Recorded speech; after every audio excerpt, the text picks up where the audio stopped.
The Ministry of District Administration. Explore your history. Explore your land. Explore your sister islands. And Cayman Airways. Call them on 949-2311 to book your nonstop flights to Los Angeles and Panama. And Doctors Hospital. Peace of mind is important when life happens. Doctors Hospital. Always there for you. Call 949-6066.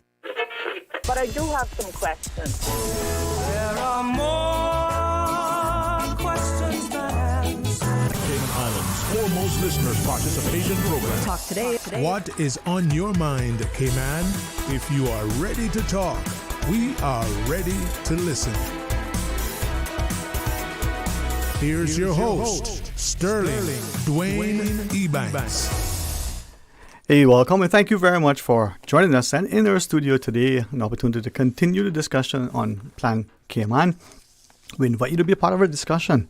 The phone lines will be open at 949-8837 or 949-6990, and of course, toll free with the kind compliments of Flow at 1-800-534-8255. So stay tuned for Talk Today.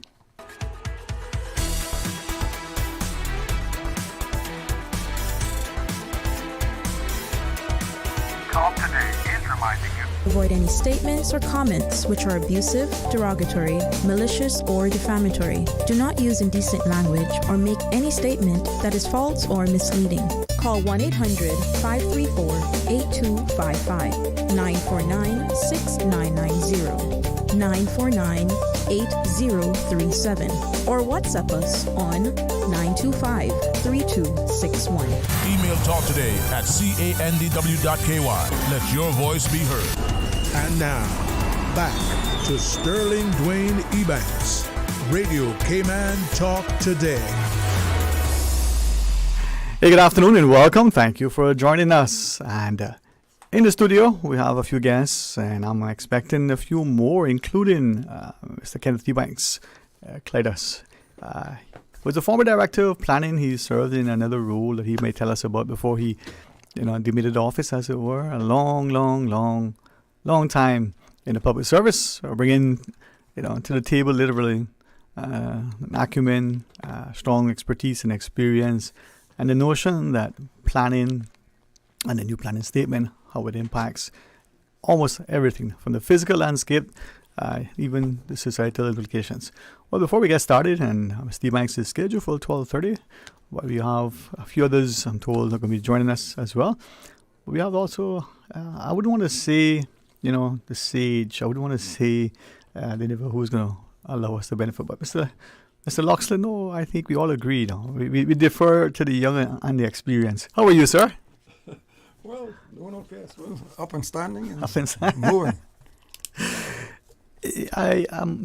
And not just because of our incredible and immense respect for you as an individual, for someone who in your era would have done what many would have, from seafaring to the notion of serving a country when called upon. But that gives us a perspective, and when we can see decades unfold, if we can benefit from that, it's not just a historical perspective, but it's a contemporary one as well. And they've always said that history is a light that's shining onto the future. Mm-hmm. And if we don't pay attention to that light or try to traverse in it a bit, we probably will lose our way. And I think the islands are at a standpoint now to where, I think they've got to be, as the old folks would say, some corrective course. Yeah. And it's interesting you share that. It's not only about, something we've heard, perhaps even understood. If you don't know where you're going, any road will take you there. If you don't know where you come from, how can you know?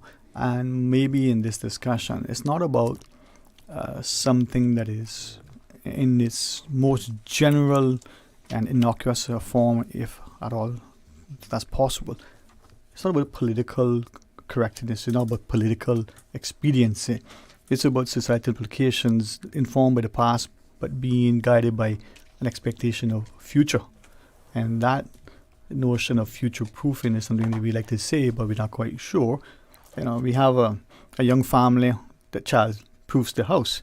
Well, you can bubble wrap it, but there's always something that you'd be concerned about. But if you don't make some attempt, and some of it may be simple and they say common sense, but you only see it after the experience of the thing, or borrowing from the guidance, the counsel of someone who experienced it. And maybe that's where we are.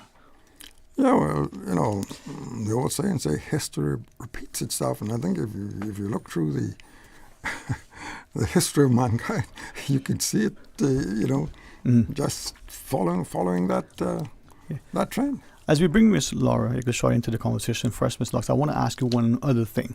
You, and I don't recall which one, I believe it was a former U.S. president, but it might have been General MacArthur, but it was speaking to the notion that if we don't look at what we did relative to the wars, we're going to happen, to experience that again. And war isn't something we want. Not just the incredible, irreplaceable loss of life, but the impact. And we should be able to understand what a war does in terms of the human cost, the societal toll, but yet comedians have joked and said, man, World War I was so good, we did it again, and in a short order. Well, I think I never forget, and I must have been probably more than 4 or 5 years old. And one night, I'm walking home from church with my parents, and this would have been right when the Korean War was starting. And my parents were discussing basically another war with some of the other parishioners that was walking home from church. In fact, one of them was a politician. Yeah, he eventually evolved into politics. And I never forget the utterance that he said in that evening, Sunday evening, said, well, we got to remember, war is big business. And, if you look at it, that is the trend of wars. And World War II they considered it a war to end all wars. Well, you follow the trend and you can see what happened, and just look at listen to the news in this very day. Mm-hmm. And right. It's history going all over again, and it don't seem that we're learning anything from it. As much as I didn't want to lead you in any direction, I was also mindful that how things unfold, whether you're a student of the military industrial complex, whether you recognize what you're sharing. I want to invite Miss Laura Eggilshaw into the studio once again. Yes. How are you today? I'm fine, thank you. How are you? Oh, it is a fantastic, amazing day, and with the promise of greater things to come. Simply because there's love. Through that, there's a chance for learning, and there's great laughter. And looking around the table, we see two gentlemen who bring a shared perspective, but also diverse experiences.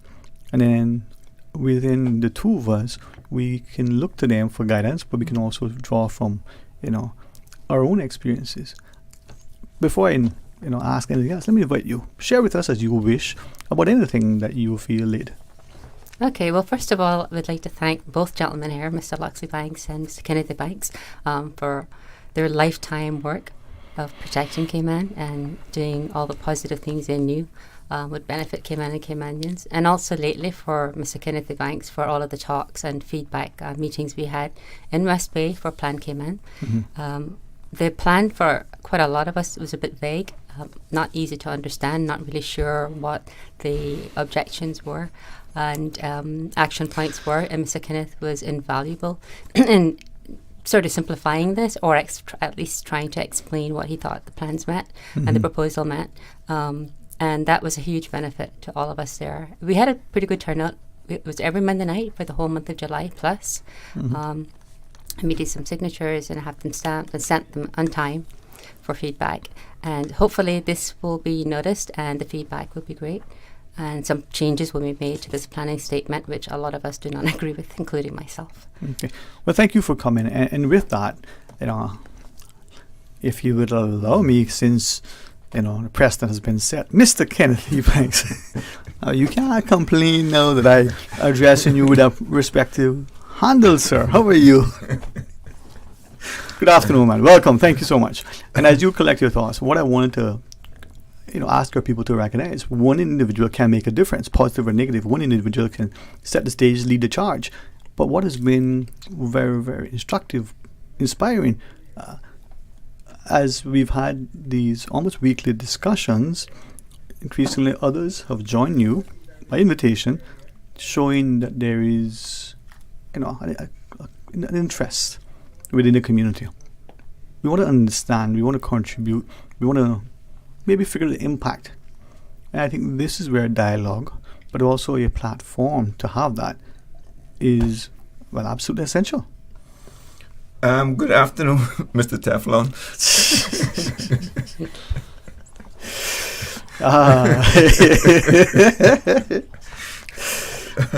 Need to go fishing again.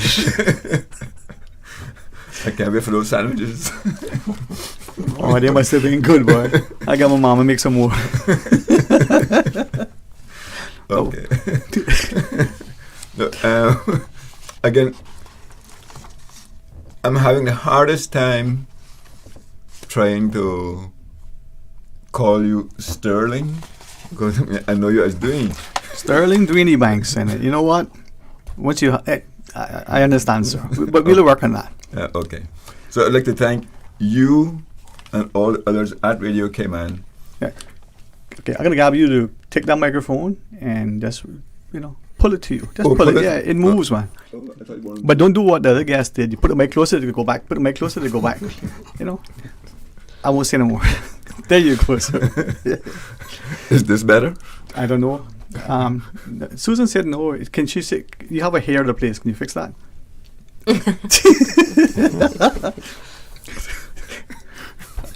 Yeah, you can wait. Go meet Mr. Ebanks, sir. Okay. Thank you, all Radio Cayman staff, Mr. OC, all of the West Bears and people from other districts who came to our weekly meetings. Laura is testament that at least some of the work that I did during those meetings were of some benefit to her and other members of the community.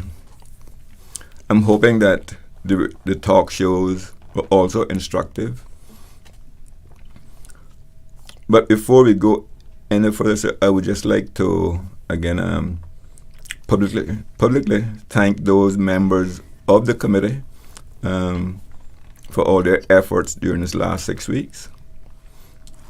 And they are in no particular order: Miss Marjorie Reeve, Miss Laura Eggilshaw, Miss Virginia Ebanks Rankin, Miss Judy Powry, Miss Star Rose Ebanks, Collie Powry, Marian Miller, John Ebanks, and Miss Tara Ebanks.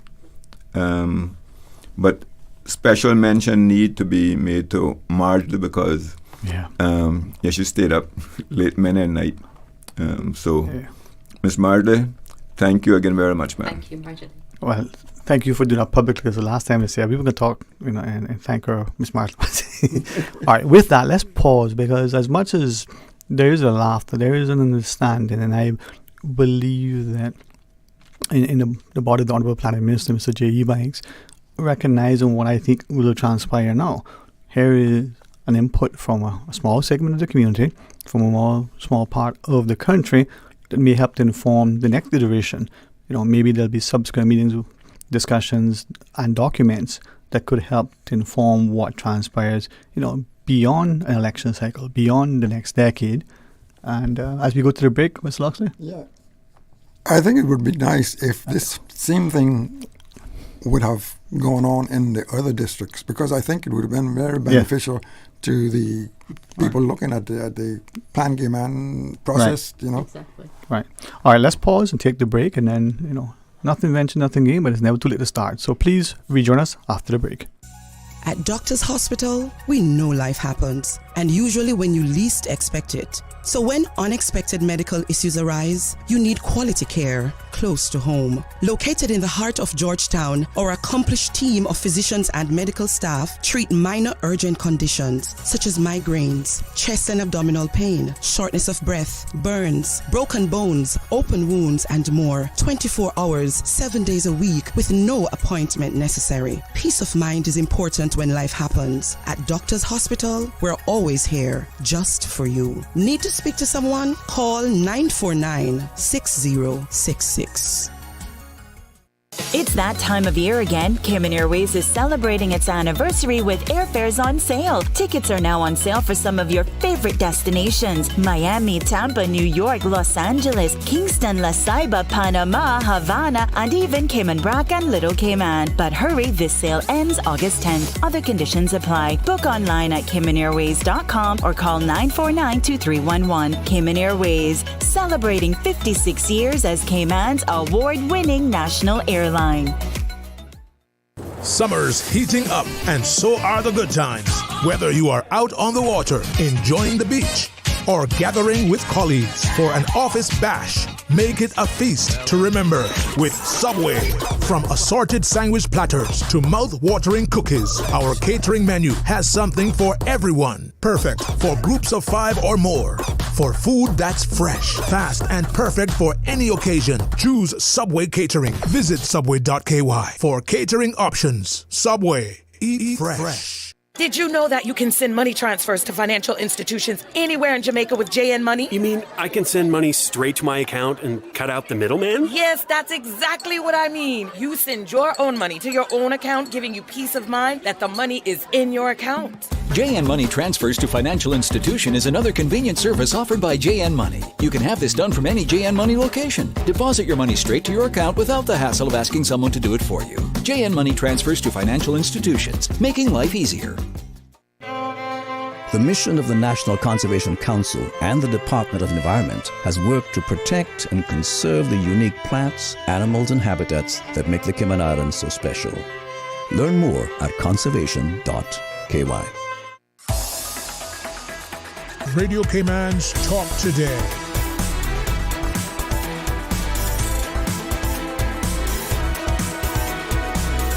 What is on your mind, Cayman? Hey, welcome back, and thanks very much for joining us, and thanks too for this opportunity as we reflect on, as we went to the break, what Mr. Ormond now joins us would probably share, reflecting on what Mr. Loxley just said. More of us participating collectively across the respective districts can bring a greater voice, to things that are important. But before we ask Mr. Ormond, Mr. Loxley, if it's okay if I can go back to you. But that has to come from, one, an invitation, an awareness that exists, but two, a willingness on a part of us as citizens and voters in particular to make ourselves available, to be willing to attend and contribute. Well, I attended, I guess it was maybe 3 or 4 of the meetings in the West Bay, and the one thing that sort of stuck out in my mind was there were not a lot of what I would have thought would be people who are interested at young people, and this is what it's all about. I mean, there were some young folks in there who made good representation, good thought process, but I would have expected, or I would have thought that there would have been a lot more. Yeah. I may try to address that from different perspectives, but first, as those who are lining us, we're talking about the Plan Cayman. Mr. Kenneth Ebanks, Ms. Laura Eggilshaw, Mr. Loxley Banks, and Mr. Ormond joins us. Welcome, sir. Thank you for coming and for sharing and for contributing. How are you, sir? I'm doing fine, and thank you for having me here. And I just want to say hello to all the Caymanian people, the wider listening public. I would like to touch base on the environment. Mm-hmm. how I see the environment is actually very, very stressed out, under stress, the environment. There is no use of you just piling concrete up on the island and your infrastructure is not in place. One of the main things, and should be the first thing in your environment or your development plan, is your environment. You got people in this island that sleeping up in containers, apartments that is overcrowded.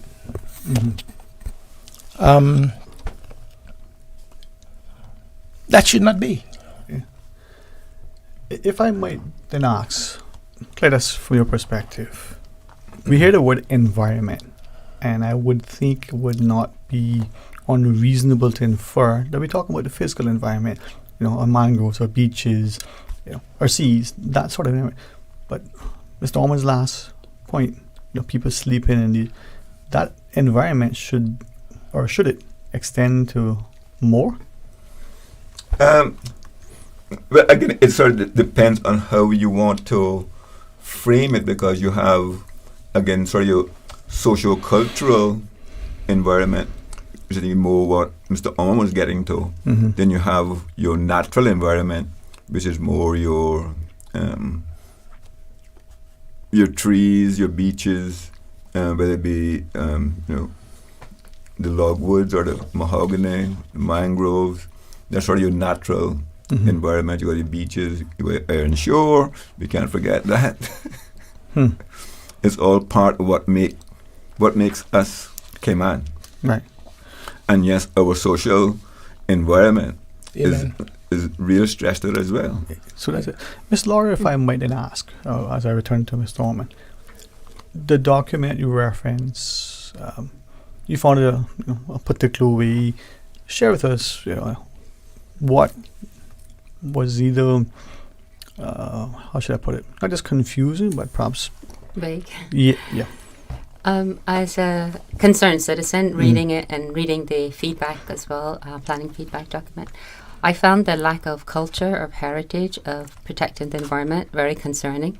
When you look at the whole document and the other documents together, rather than just piecemealing one like they did with the planning statement, it's all about development. So this whole plan statement is, I would have said, done by a developer for development. Okay. I don't really see a lot of things here for Caymanians. I don't see protecting our inshore, the reef, especially when we look at all the CPA applications that have been approved lately. So I'm using this planning statement with what's really happening, because the planning statement is done by the CPA, even though they call themselves as the authority, it's the CPA. Okay. And this is supposed to be they talk about, protection in there. There's a bit of that in there. But at the same time, what they're really doing and what we're seeing happening is destruction and development and overdevelopment. One good example is this cargo port proposal, taking a huge hunk of land in breakers as an example, with no consequence for the future, really, when you think about hurricanes and seawater coming in. That's not protection. That's not efficient use of land. And 2.4 here, quality of the natural environment. What they're doing now is sort of disrupting our quality of natural environment. Growing up with our grandparents, Caymanians had a really good natural environment. We avoided developing the iron shore, the beach ridges. We protected that because we knew that protected us when in times of need of a storm or hurricane. And we tried to live more with nature then, right? People had their grounds where they grew their yams, cassavas, whatever. We don't have that anymore. So we're not progressing in a positive way at all. And that's what this plan should be focusing on. But the problem with focusing on that is we need to know what our population is going to be. We can't do any plan until we know what population we're aiming for, right? That makes a whole difference. So that was a big concern for a lot of us reading this, thinking, how can we, believe this plan when we don't know what population they're thinking of? And it shouldn't be a them and us. It should be an us and us. Because the way I read this is like the authority says this, the authority shall ensure, whatever. It doesn't sound like it's part of our plan at all. And that was very concerning. And then, of course, trying to read through what it is they really recommended. as opposed to what they're doing and will recommend is two different things. So we need more public consultation. We need the public to feel at ease with their future, their children's future, and to know exactly and have a more transparent plan. Okay. Well, we got a scheduled break. Let's take that, and then when we come back, let's talk more about it. And really, really grateful that you guys would join us. So to our listeners, please stay tuned.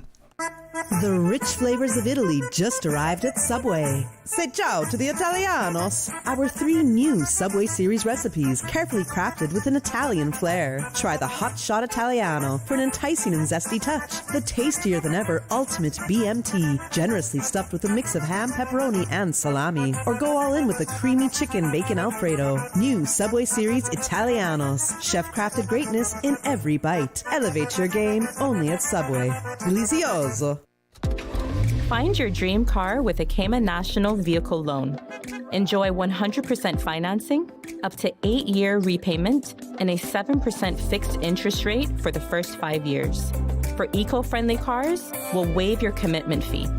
This only applies to new vehicles. Call 949-8300 or email lending@caymannational.com today.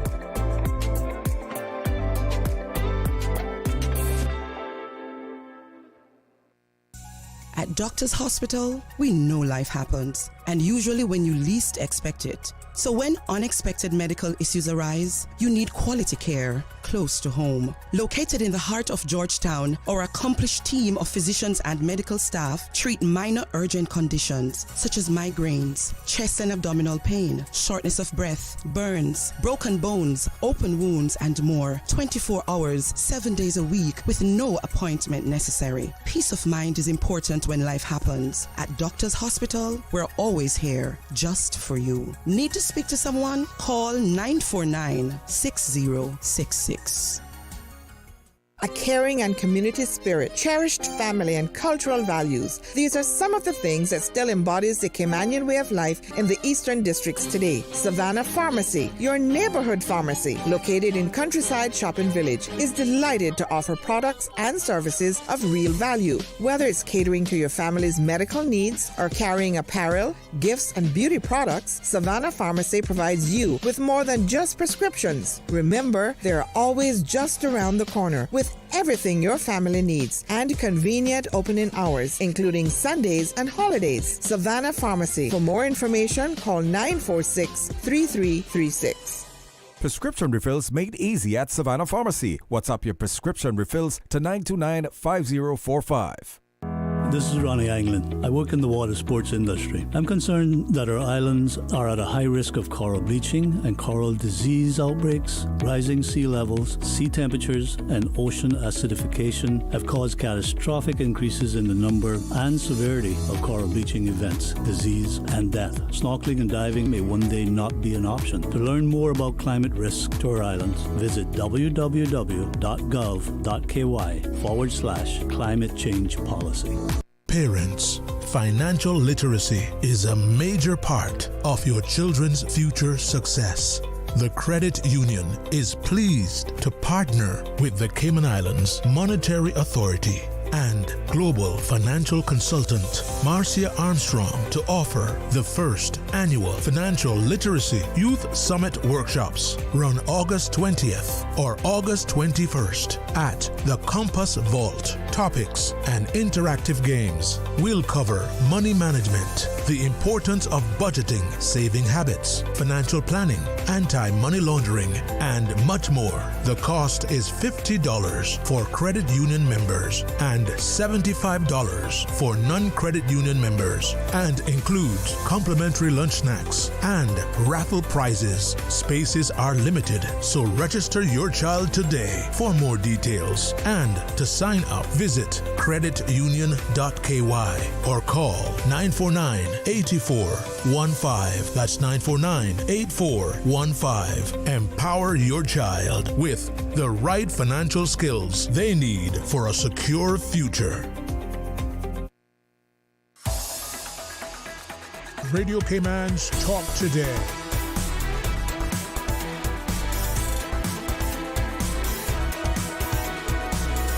What is on your mind, Cayman? Hey, welcome back, and thanks for joining us. And in the studio, I got Mr. Ormond, Mr. Loxley Banks, Mr. Eggilshaw, and give me a say, Cletus. Thanks for, as Ms. Laura shared, for organizing, for giving of yourself, like many in the committee and many in the community, so that we get an opportunity to at least try to understand. But to you, sir, as we start this next segment, please share with us. Okay, well, before I start sharing some more, I forgot to thank Pastor Stan McMiles for allowing us to use the Chapel Church of God as a venue for our meetings, and his son for assisting us with the audio and video setup. It was helpful. Yeah, some of us are a little technically challenged. Mm-hmm. Well, sometimes it's, proprietary. But anyway, this is where the community comes together, and I think, there's an opportunity now for this to continue. But as you were, sir. Someone called in the show last Wednesday when I was on with OC, asking primarily why I didn't do what I'm doing now when I was in planning. For a few things, as a civil servant, you can make recommendations, you can advise, but in a number of instances, you really don't have the authority to affect policy. You have some general authority when it comes to how you run your department, but beyond that, no. In our case, we make recommendations to the Central Planning Authority. They make the decisions, but it's the planning department that gets the rap most of the time. If they make a good decision, you'll never hear about that. So I don't have any. I don't envy the current director at all, because after having been there, well, not as director, but in the department since 1975, I've seen several ministers come and go. And they weren't all called ministers then, but persons who were in charge of planning. But to answer that caller, and some others who keep saying that I'm in this for political gain and that I want to be a candidate for next year's general election. That is completely false. And I would urge that person or persons who is spreading those innuendos, just stop. I am not a candidate for any of the 4 constituencies in West Bay or any of the others throughout the islands. I'm doing this because the islands have been extremely good to me over the years, and this is probably the best way that I can give back something to the community. To whom much is given, much is required, right? Exactly. And much is expected. Yeah. But thank you for that. And I will, so tempting as it is, I will avoid any discussion on that, because it could be a red herring. It could be something that distracts us now, so that we do not devote the time to the substantive issue. With that, Mr. Ebanks, Ms. Laura, Mr. Loxley, and Mr. Ormond, we do, I'm told, have a caller joining us. Let's take this next call. Hey, welcome. Thank you for calling. Yeah, good afternoon, Dwayne. You're welcome. How are you today? Okay, Dwayne, and you? Oh, man. I am good, thank God. Thank God for His mercies, man. Thank you. Okay, and good afternoon to you guests, too. Good afternoon, sir. Good afternoon. Good afternoon. Hello. Okay. I hope you all are okay also. Mm-hmm. Thank you very much. Yeah, man, we're doing good. Yeah, well, concerning Plan Cayman, we continue to allow people who really don't care about our country the way that we do, such as when it comes to building this cruise ship pier. In 2019, we had a referendum. We had a Northwester that came in and took containers off the dock.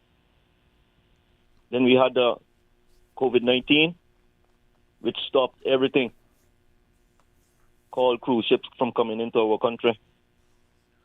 The government spent $5 million a month paying people who were affected by the COVID-19. Only So if the 5,000, government, sir? 5 million, he said. Oh, 5 million. Sorry, caller. so if the government was able to afford $5 million a month and no cruise ships were coming in, and now we have cruise ships coming in here now. We have planes coming in here now with stayover visitors in abundance who spend most of the money. And for the progressives who stopped the referendum after the COVID-19 to be pressuring Kenneth Bryan in going forward with this cruise ship pier, which is going to cause a lot of damage when it comes to the environment in the ocean, common sense will tell you that. And if you dredge any deeper in the Georgetown Harbor, common sense will tell you the sea surge is going to get higher. And the waves could end up by McDonald's restaurant. So that's going to be another destruction when it comes to the land also. So the progressives, the private sector, why are they pressuring Kenneth Bryan to do this before the next election? When the progressives stopped it, it seems as though, personally, my belief is they know that there's a possibility there's going to be destruction in some area, and the progressives don't want to be said that they did it. They're the ones that caused it. That's why they're pressuring Kenneth Bryan to do it. And I hope the people, when it comes to voting for this referendum, I hope that people use their common sense and vote no against this pair. Thank you. All right, thanks for sharing your perspective. Mr. Ormond, sir? Yes, sir. Let's talk about the referendum. Why are they proposing to have a referendum about the cruise ship dock?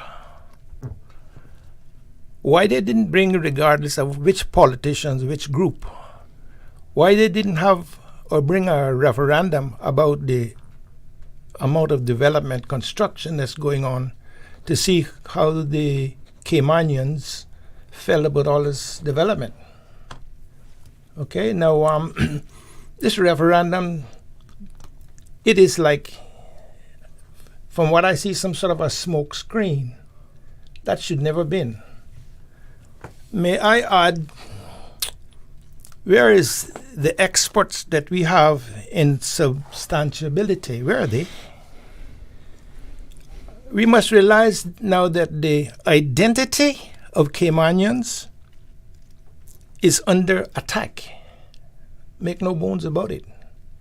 We better take the smile off our face and just change that thing about Caymankind. That's not suitable anymore. We are in serious times, and we should not make anyone talk us down. We need to get up and speak and say our mind.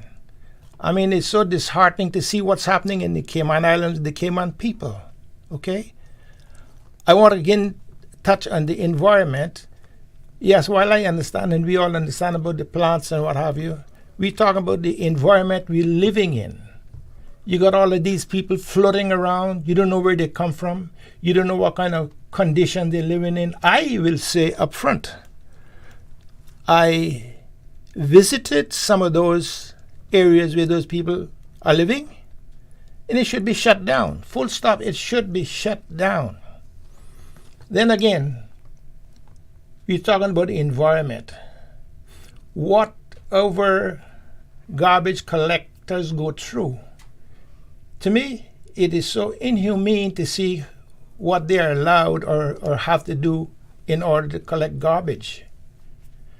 We're talking about development. We need a clean environment to start with, because if you're not got a clean environment, you can put up all the hotels and buildings in the world. You're not going no place. People that come here of any qualitative class, they want to have a clean environment to walk through. Everybody in this island, whether you're a household resident or you are a landlord owner, you should have your garbage properly disposed, not for rats and chickens and fowl to be picking it to pieces, flies taking advantage. And there's no reason why whoever is in charge of the environment can't say, look, the game is over. You have to make sure your garbage is properly disposed. I am so concerned about the guys that picking up this garbage. I see those guys sometimes. I feel so sorrowful for what they're going through, to no avail. But take what I say and take it seriously. This is not going to stay like this. Something has to change. Right.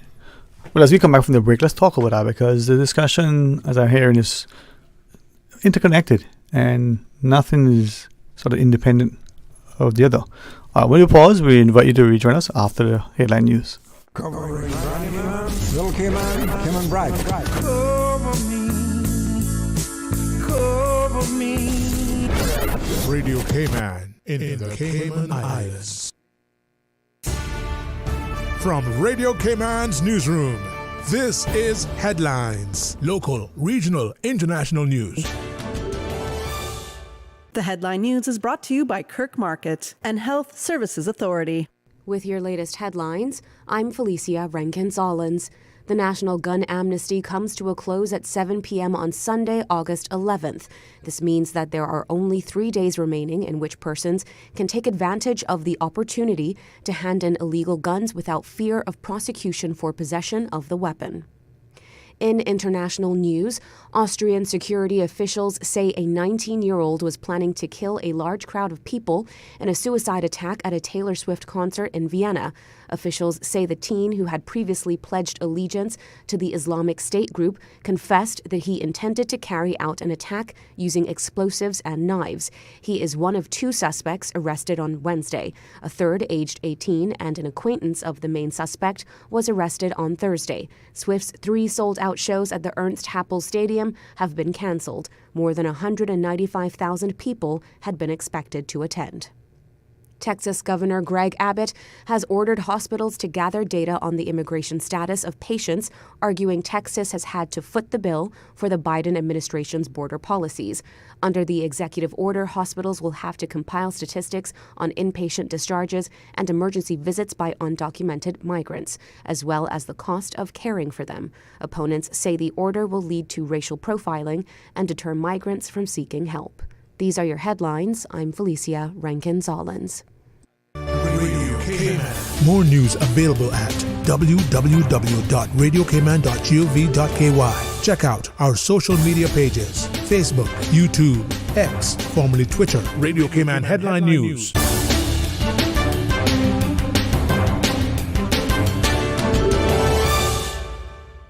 When it comes to weekly meal prep, I trust Kirk Market to provide the best value for quality proteins. The butchers at Kirk Market are super helpful. They always slice my steaks perfectly. Kirk Market has everything I need for healthy and flavorful protein-packed meals. From lean cuts of CAB choice beef, tender CAB prime beef, the juiciest pork, and all-natural hormone-free poultry, to their seafood section with everything from fresh local snapper to omega-3 rich salmon. I choose Kirk Market for the highest quality proteins to support my healthy lifestyle. Kirk Market. Eat well, live well, and discover a world of choice.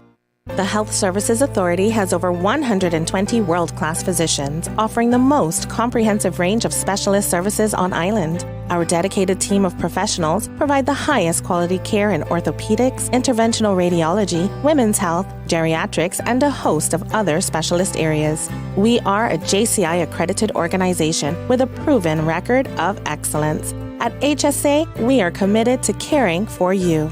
For more information, visit hsa.ky.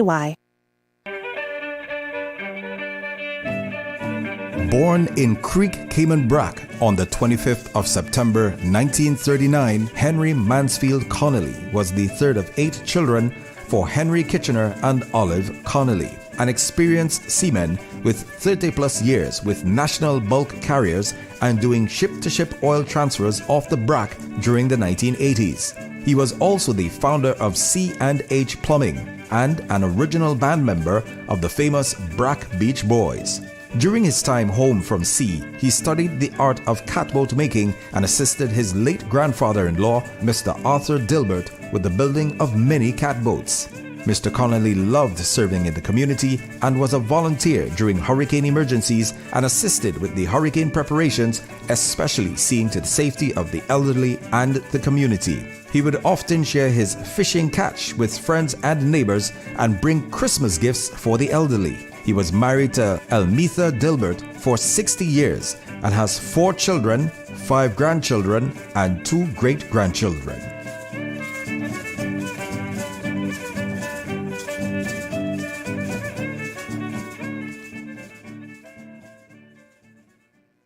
We were on the edge of a breakthrough. I knew the substance was extraterrestrial, but I didn't realize. Aunt Angie, what does this have to do with managing my insurance? Well, long story long, the entire lab exploded, and the radioactive sludge went everywhere. I ended up in the hospital for a few weeks, but I was able to manage everything with the CG Online portal. The online portal. Safe, convenient, simple. CG Britk. Good like that.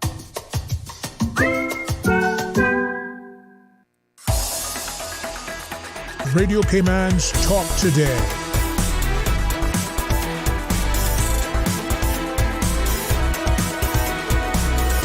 What is on your mind, Cayman? Hey, welcome back and thanks for joining us. And of course, the phone lines are available. We'll tell you those numbers, but first off, the 800 toll-free number with a couple of minutes of flow at 1-800-534-TALK. In the studio, as we talk about Plan Cayman, we have Mr. Kenneth Ebanks, Miss Laura Eggilshaw, Mr. Loxley Banks, and Mr. Ormond Ebanks. I know, Mr. Loxley, as we're going to the break, I want to invite you to share something if you wish as we come back. Please, sir. Yeah, well, here when you think about Plan Cayman, and we see all of these other plans, call them sub-plans or whatever they are, coming on the table. The dock, the airport development, the dump, and I suppose there's probably another 2 or 3. Mm-hmm. I think if we're talking about a Plan Cayman, all of these things should be integrated in that plan because they all dovetail some aspect into each other. And if these things are all being looked at or developed in sort of silos, then, you take, I'd say planning over the last, 6 to 9, so what would it be, about 50 some years, 60 years. And I've participated in, I guess, probably over the last 50 years, maybe 4, 5, 6 of these things, and we all wind up at the same junction. And if you look at all the plans, and Ken, I think you would probably be a little bit more familiar with all the plans, and maybe you got something in your notes that you can share the plans over the years, say starting back from the mid or the late 60s, so the folks listening can have some perception of how this whole planning process has just been more or less treading water.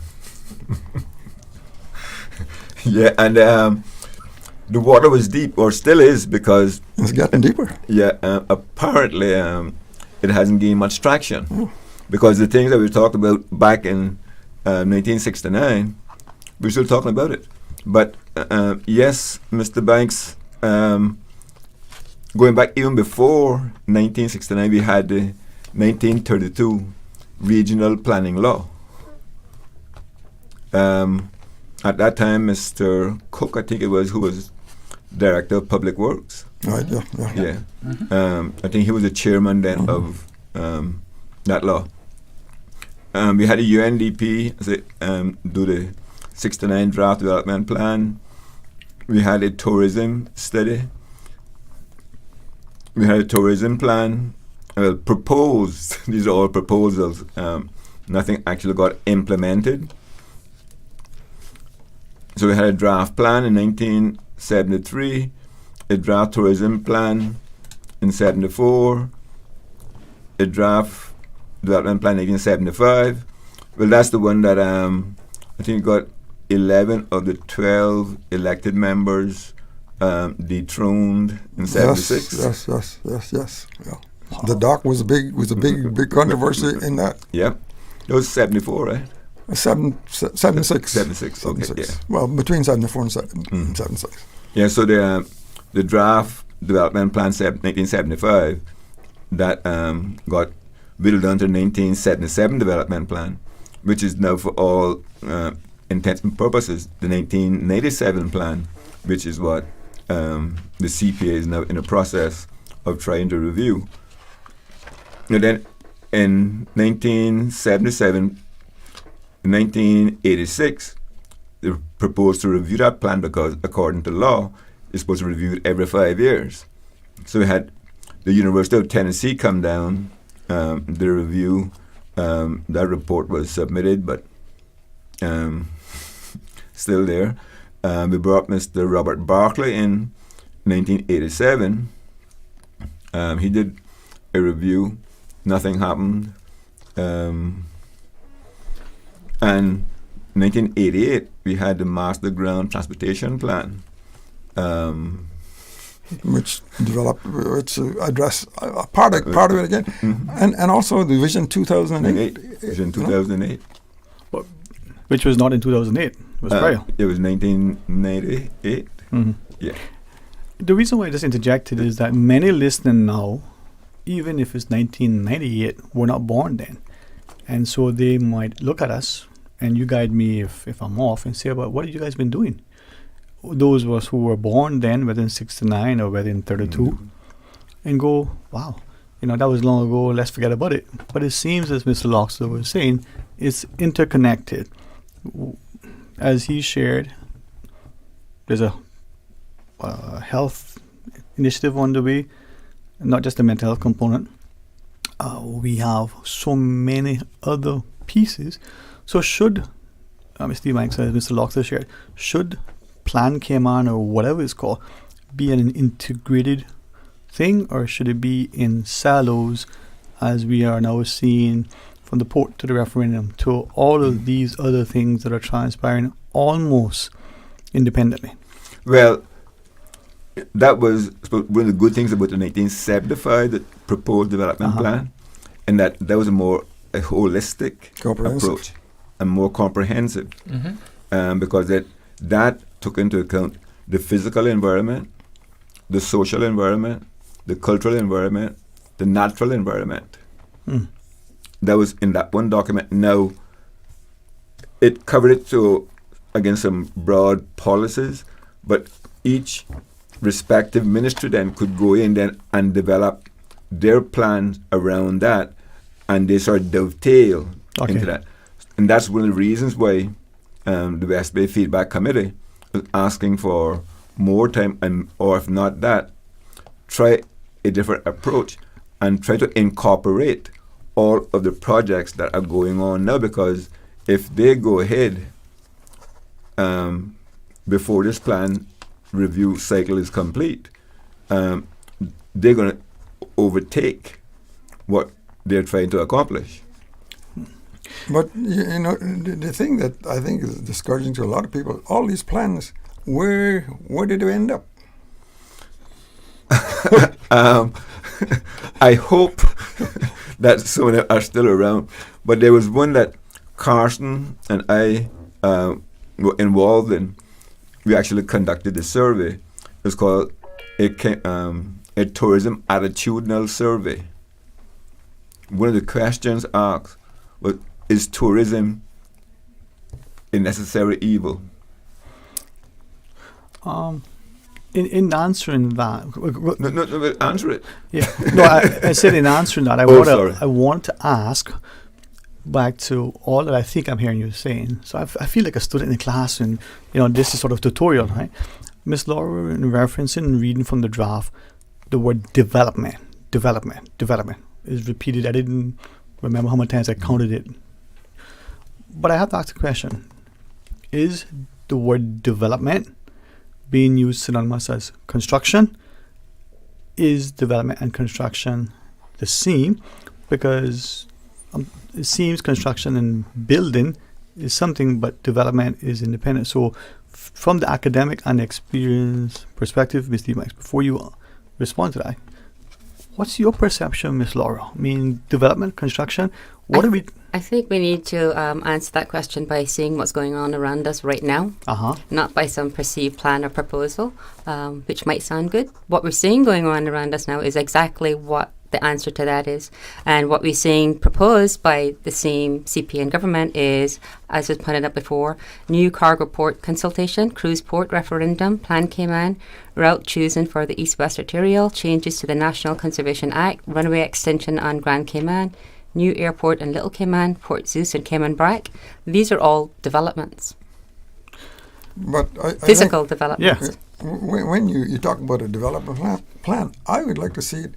You look at the holistic aspect of developing a community, a Cayman Islands community. We say, sorry.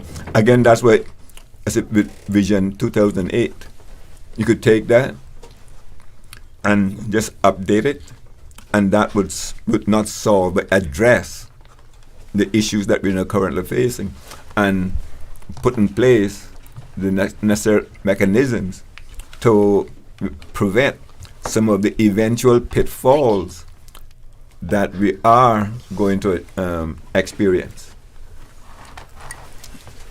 So, Ms. Susan, thank you very much, Mom. And Ms. Laura?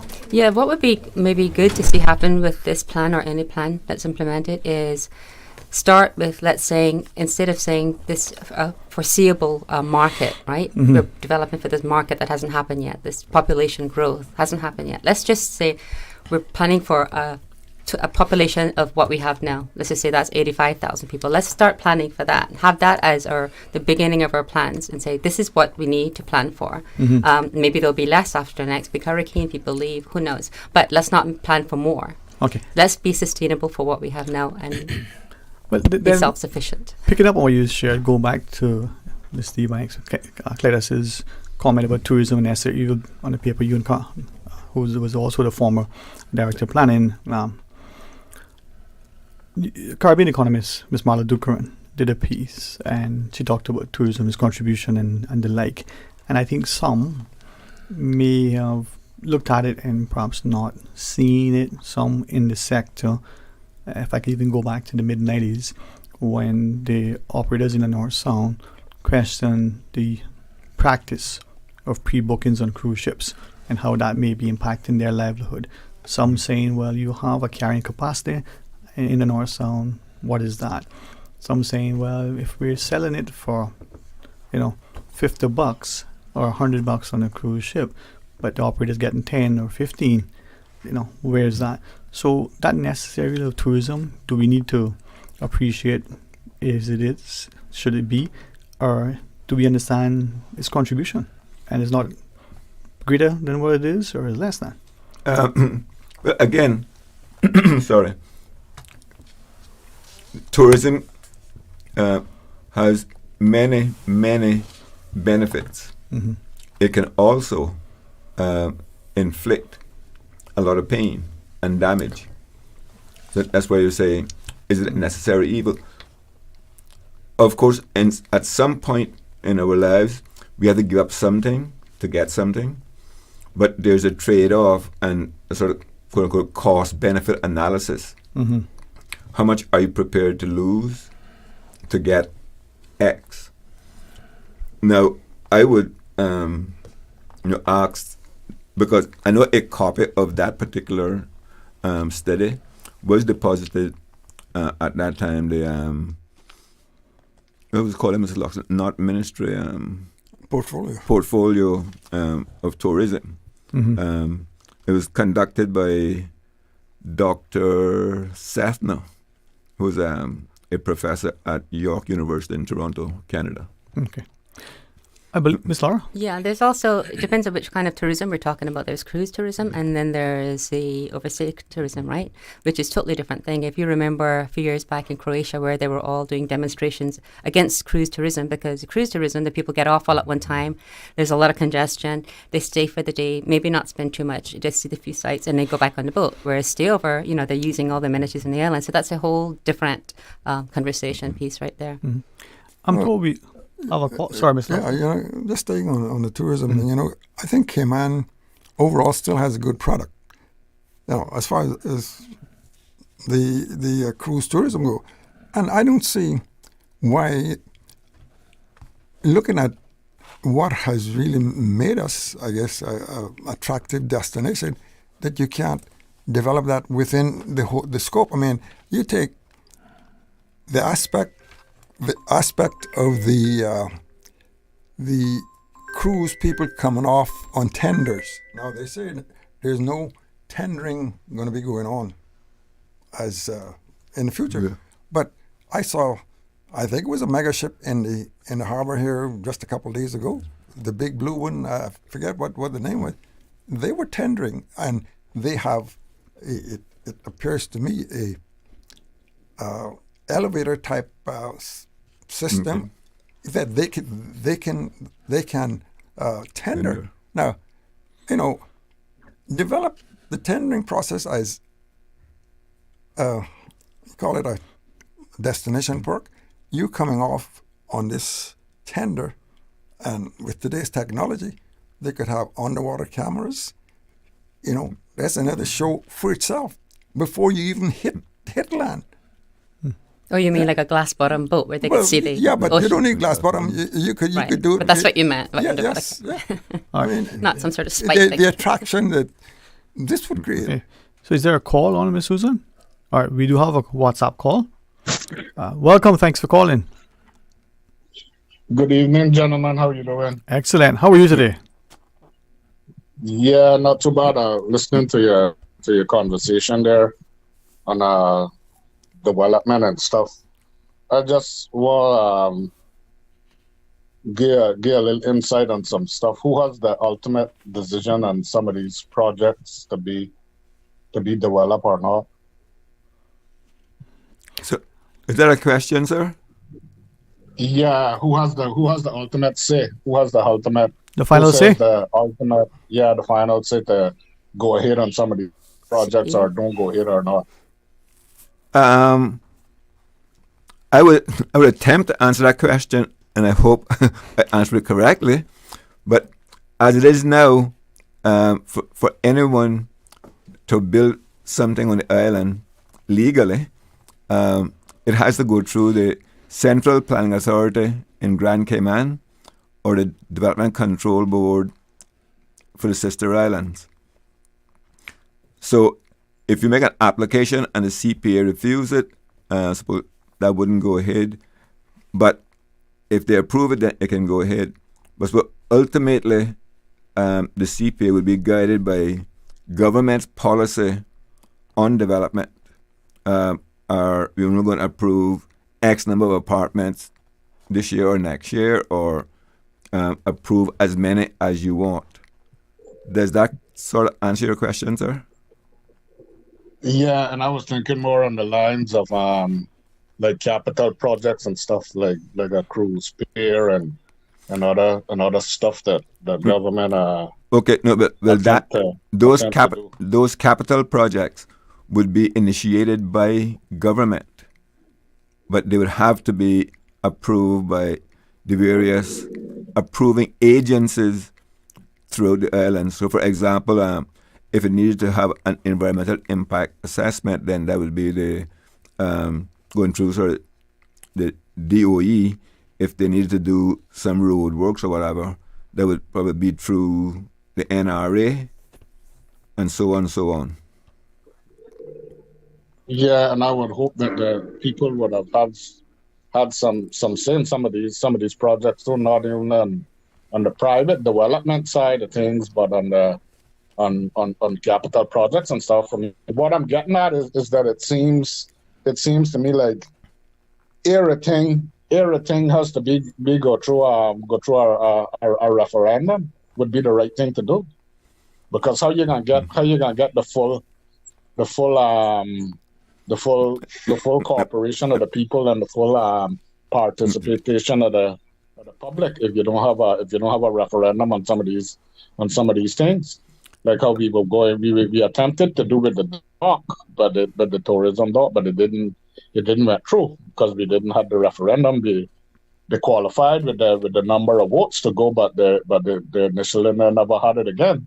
So that's what I'm saying. How some of these projects that come about, the only true way to get the involvement of all the people would be to do a referendum, because if you just sit back and allow the politicians to approve some of these capital projects, then they're gonna go through all the time, and I don't care how many you gentlemen there appreciate what you're doing there. I mean, you're opening the eyes and you're learning the people of what's really going on, but we don't really have no say.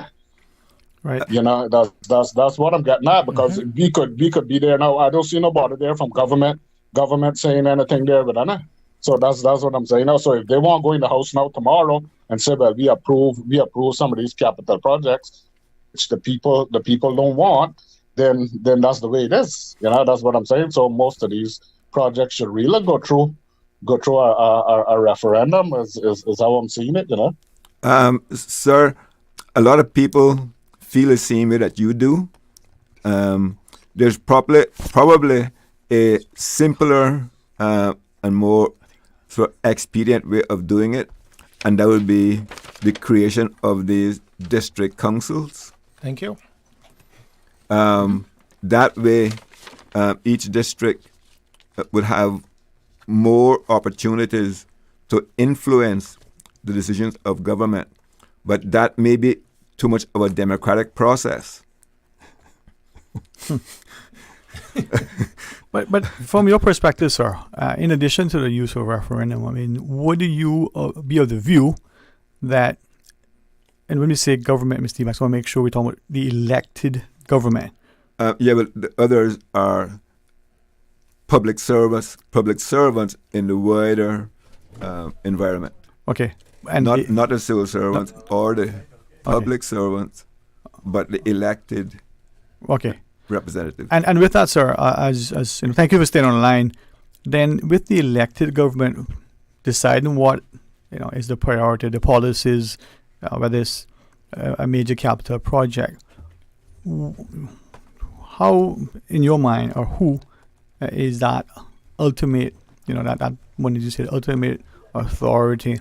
Is it the cabinet? Is it the premier? Is it the responsible minister for that particular subject? What is your view on that?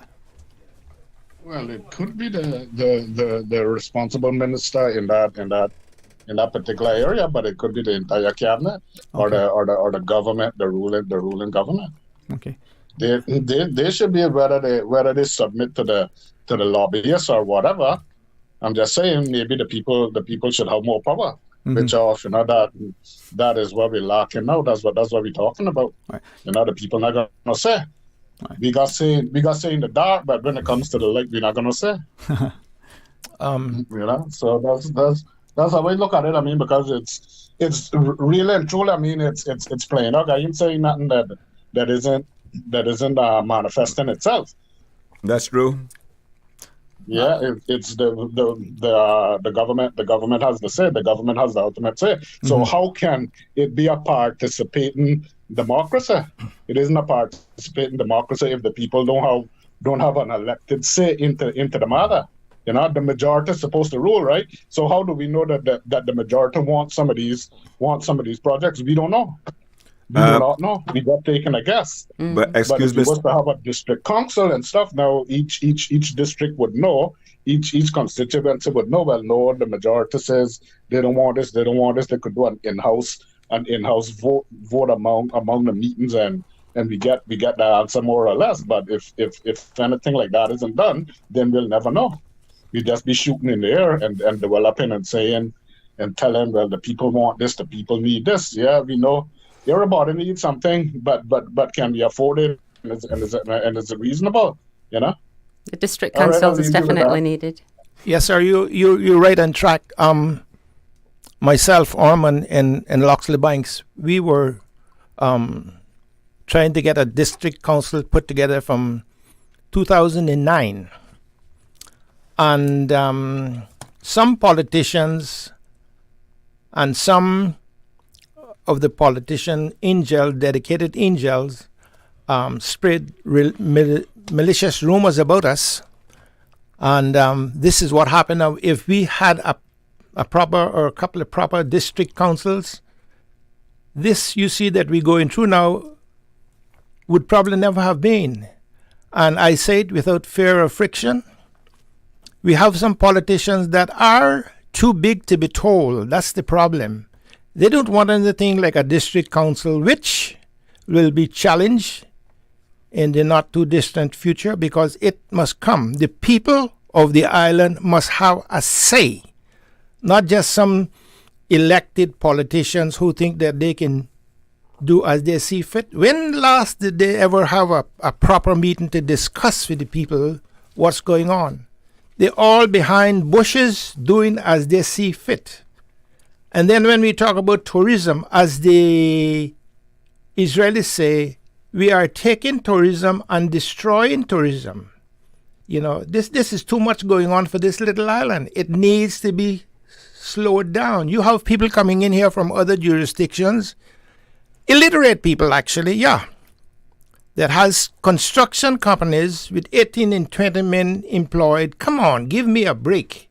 And I would say, in my opinion, some of the construction that's going on now is substandard construction. It's more going on than we ever know about it.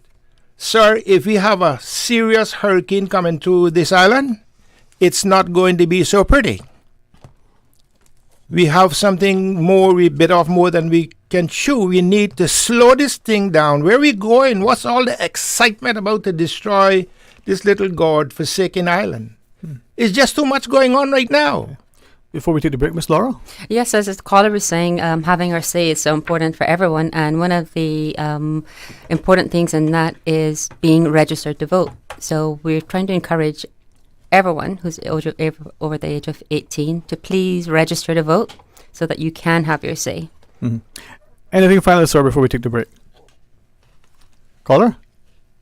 Okay, he's gone.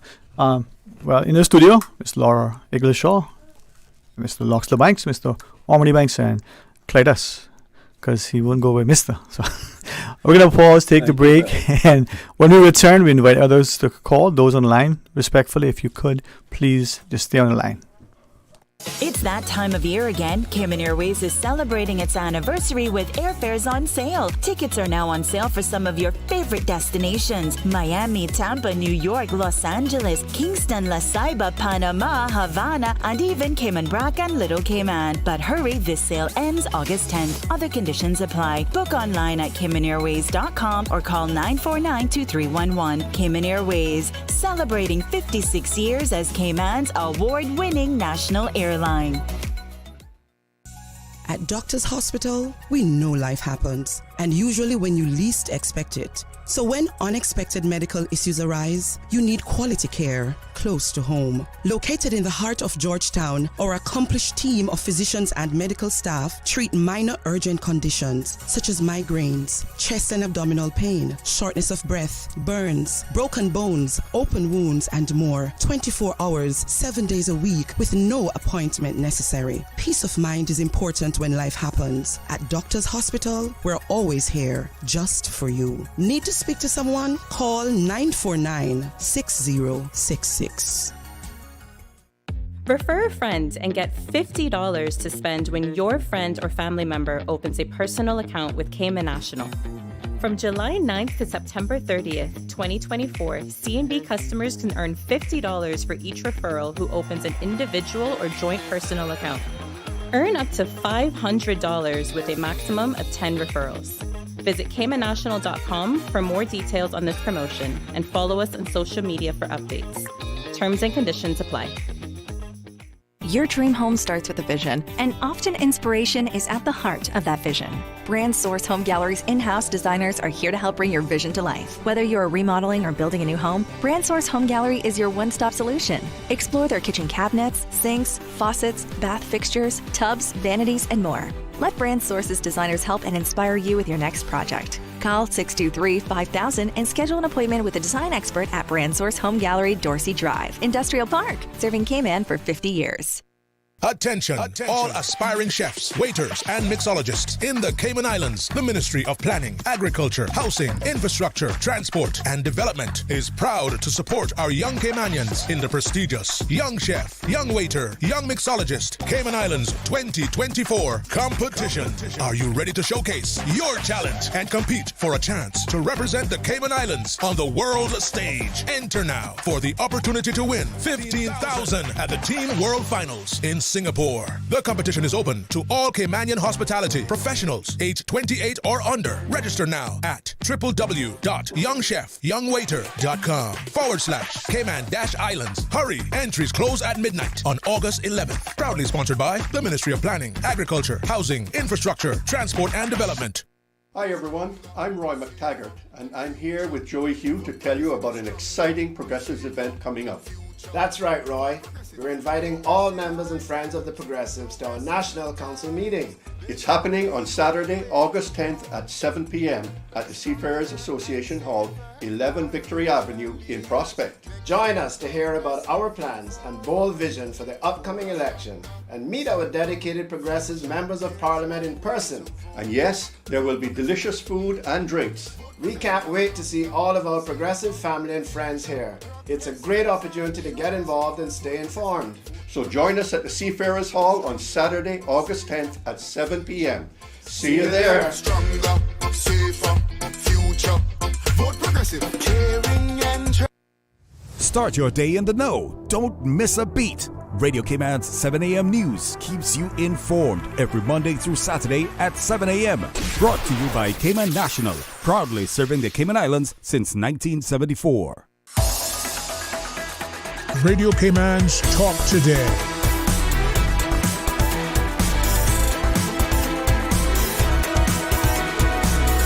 What is on your mind, Cayman?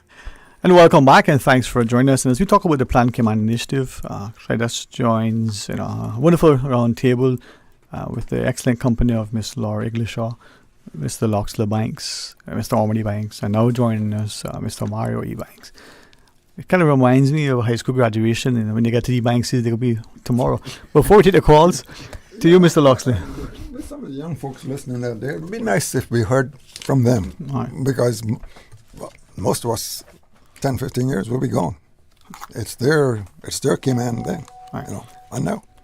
With that invitation, sir, let's take a couple of these next callers. Hey, welcome. Thanks for holding on. Welcome. Thanks for calling. Good afternoon, Mr. Sterling. And to you, sir. How are you today?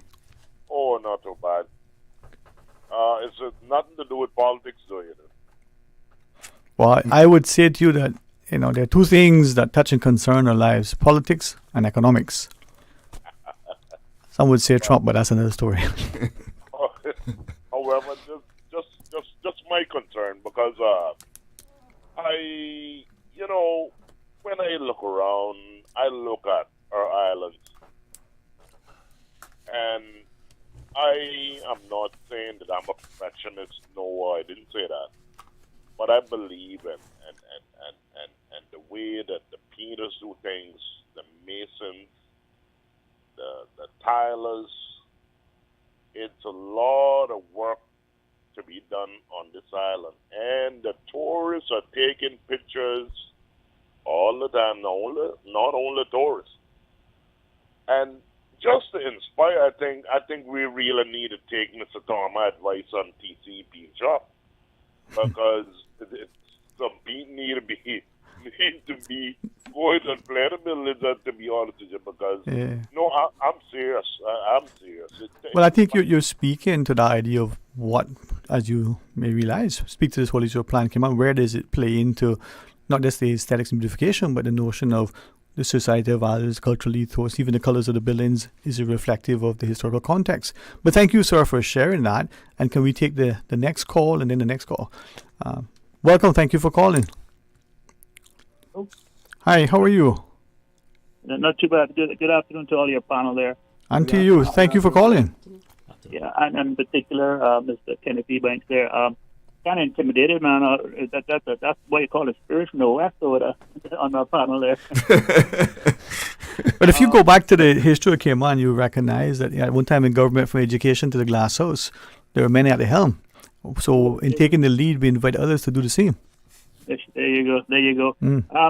So I'm actually pretty impressed that Mr. Kenneth even took the impetus to move forward on taking this on his shoulders, simply because I know the frustration that I have in the 38 years in this business, and he's been at it a heck of a lot longer than me, and I hope he don't mind that I aged him like that. But excuse me, sir, but nothing you can do about my age. I mean, only Mama and Solly could have affected that. But thanks. But that's my point being is that it's pretty tenacious going after this. And my point I'm bringing up here is I served as far back as from Ground Master Transportation Plan in the late 80s with the Honorable Dr. Linford Pearson at his request. I have my letter of thanks for participating.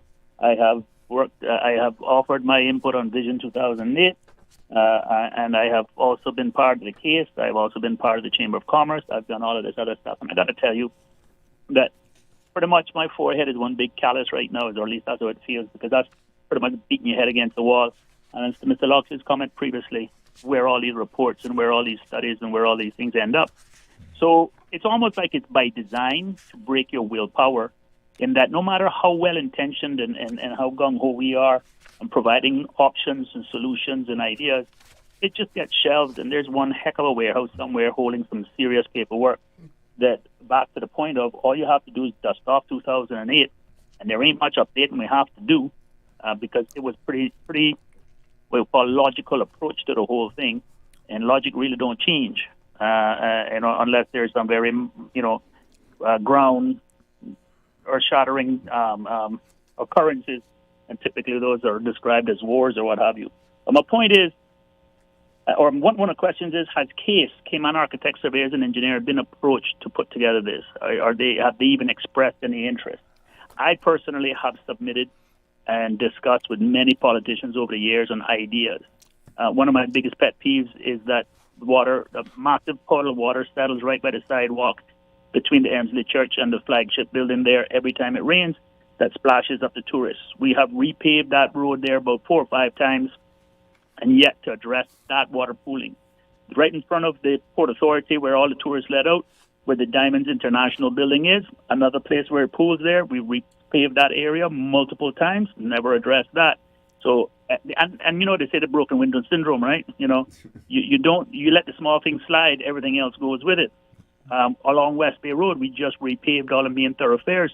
Everybody knew where the water settled, and yet nobody would come up with a solution for it. And so we now have where we constantly are showering our tourists and our own selves, putting ourselves at risk driving through these puddles. And yes, that's a very small detail thing on all the whole Plan Cayman thing is, which brings me to them that's not happening in many others, just because physically it can fit into a certain size, and in this case our island as the vessel. So I agree with Kenneth. I have ideas, but I've stopped beating I tried to make it to a couple of meetings, but I'm also self-employed. I'm a one-man band, so I am now taking care of myself because I've tried doing it the other way around, and it doesn't work. If I may ask you before you go, when you reference case and asking has case been approached, two things, just for clarity. One, you referring to the government approaching case, not this committee or the private citizens. Just want to clarify that. Correct. And not only that, we also put it on case as to approaching them themselves on their own volition. Okay. But let me add to that as well. Where's the Contractors Association on this? Because people think, oh, well, that's just construction. But the reality is the CEOs of those companies have a vested interest in this whole thing as well, and they also have experience on what works and what doesn't work. Right. So while they may have self-interest to one extent, there's also a level of self-interest in their personal daily lives after they take off their hat from work. So they would so for me, my vested interest is development, but I take the position is first and foremost, I'm not going to. What's the sense of me developing here if I'm making it worse for myself? So I'd like to do it to a part it is done in a manageable and in a manageable way where part we are all enjoying it. Right. But you referenced the second question I asked in terms of case making that approach. To your knowledge, has case independently reached out to government and say, hey? I can't hear anything. I can't even hear him on the regular stuff. So, and I'm in the industry, but like I said, the frustration has gotten to the point where, and again, I don't know if it's by design, but these politicians have frustrated us into professionals to the point where we just don't want to. I mean, our time is valuable, and we can either take the time and give up that time, which translates to tens of thousands of dollars, and donate that to putting together ideas and be heard. Or we can just say, you know what, we're no longer donating these tens of thousands of dollars worth of time because it's no longer heard and it's stacked in a shelf somewhere. And I'm back to the point. Vision 2008, dust it off. Grand Master Transportation Plan, dust it off. Yeah. We just don't have the political will. And so it sounds to me that we're and I don't know if they're grinding us down and I don't know what the big picture is. I'm not a big conspiracy theorist at all. But the point is that it just there's no cohesive sense to what's going on here. Everybody's running around complaining about ants while the elephants are trampling us to death. Yeah. It's just crazy. I appreciate you sharing that, and I think that's what was alluded to earlier, that this is operating in a silo, maybe needs to be all-encompassing. Thank you very, very much, and to our panelists. Mr. Caller, thank you very much, sir. All right. Yeah, in closing, let me just say, thank you for putting forward in that one. And I'm going to try if I can reach out in the background and send you a couple of my thoughts on dealing with this. But in the reality is that I don't know. I implore the government to take heed of what you're requesting and back it on up and try to do a cohesive approach to this as opposed to scattershot, because scattershots have not been working. Have a great day. Take care. Thank you for that. And we'll pause, take the scheduled break, take the calls when we come back, and continue our conversation. Discover your dream home with Cayman National's home loan. Get up to 95% financing, repayment up to 40 years, and just a 0.5% commitment fee. Your interest rate? Depending on your risk factors, it'll be fixed or variable. Plus, you get a pre-approved credit card. This is a limited time offer. Dial 949-8300 or email lending@caymannational.com today. At Doctors Hospital, we know life happens, and usually when you least expect it. So when unexpected medical issues arise, you need quality care close to home. Located in the heart of Georgetown, our accomplished team of physicians and